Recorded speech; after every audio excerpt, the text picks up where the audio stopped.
Hello, I'm Christopher Lee. Welcome to Ghosts. Welcome to Hobbs Manor, my friend. Please excuse me for calling you out at such a late hour. I trust you had a pleasant journey. Mark my words, you have an eventful time ahead of you. Allow me to introduce myself properly.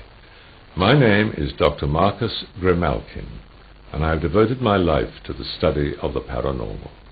It is time for me to decide once and for all whether ghosts are reality or fiction. I hope that you can help me to make this decision. My visit to Hobbs Manor, a house that is world famous for its ghostly activities, is the climax of my life's work. I came here to gather the evidence around me, the documents, films, and records that I have painstakingly collected over the years. Make use of the research material that you will find inside the house. You will have to look carefully for it, as objects in this house appear to gain a life of their own. Use my findings to make your own decisions. If you join me on my quest, you may be rewarded with great knowledge, but be warned, you may not like everything that you find. As you walk around Hobbs Manor, you will almost certainly find some portraits and films of experts like myself in the field of the paranormal. Tony Cornell has over 30 years' experience in the field of paranormal study and investigation. He has developed a sophisticated ghost detecting machine called Spider, which travels with him to the hundreds of ghostly locations that he investigates. Dr. Susan Blackmore is a senior lecturer at the University of the West of England. She has a doctorate in parapsychology and has written widely on the subject. She was awarded the Distinguished Skeptics Award in California in 1991 and has been involved in the production of many television programs on the paranormal. Robin Furman is a trained psychologist and expert in the field of the paranormal. He founded Ghostbusters UK in 1984 and has since investigated hundreds of hauntings. Father John Nuttall is a Roman Catholic priest who preaches in the county of Surrey.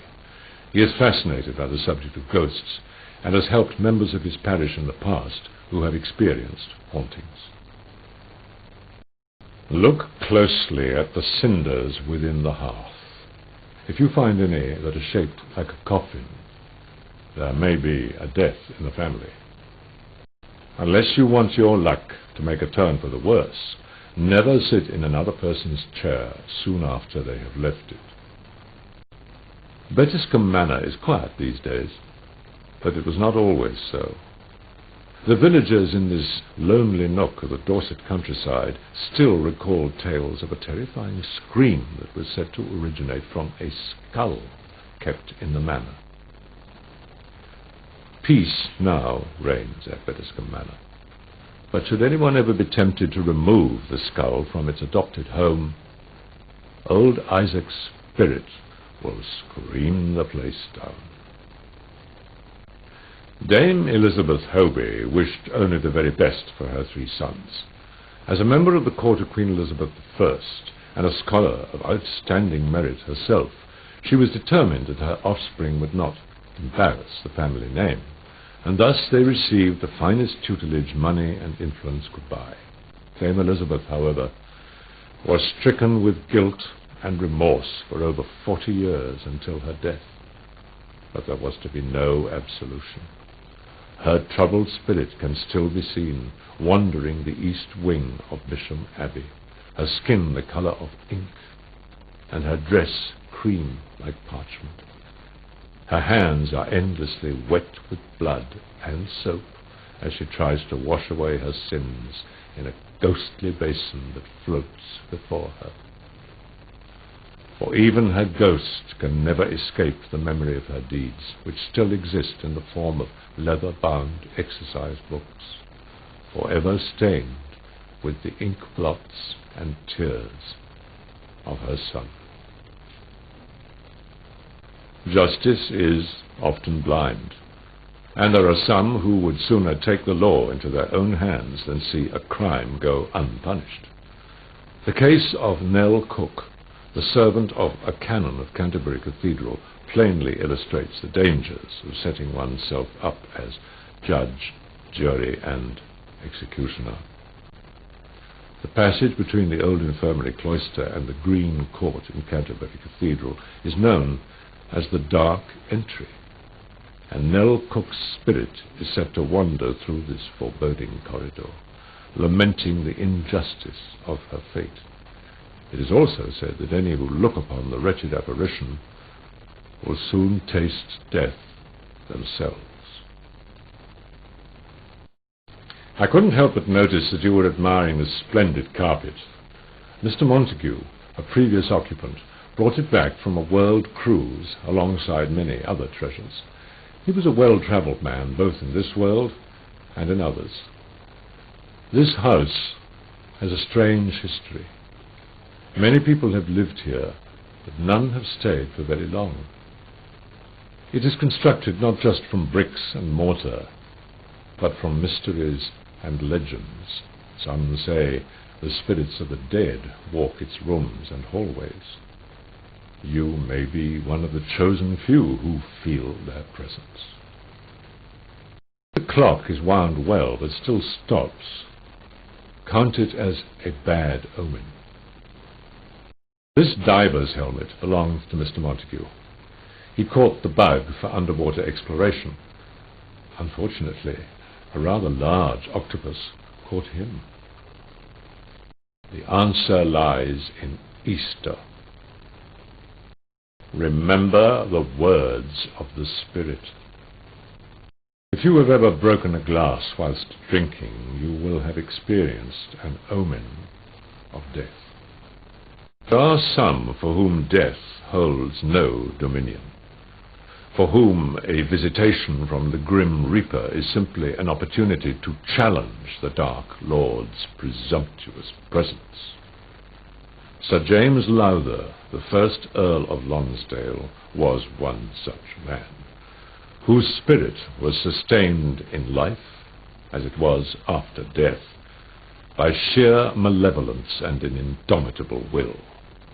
Death may have hauled the physical form of Sir James Lowther, defiant till the end, into the void, but his spirit would not be denied. Having been cheated of the great love of his life, he would not rest until all had felt his anguish. And the bad Lord refuses to be silenced still. Love can be a bitter draught, its torment endless, as Edward Maybury learnt on that fateful Christmas Eve in Marwell Hall. Yet even this was not enough to lay the spirit of love to rest. Edward's ghost is said to haunt Marwell Hall to this day, searching for his princess, so that he might awaken her beneath the mistletoe. If you cross the North Downs in the county of Surrey, just east of Guildford, you will come to the tiny hamlet of Sheer.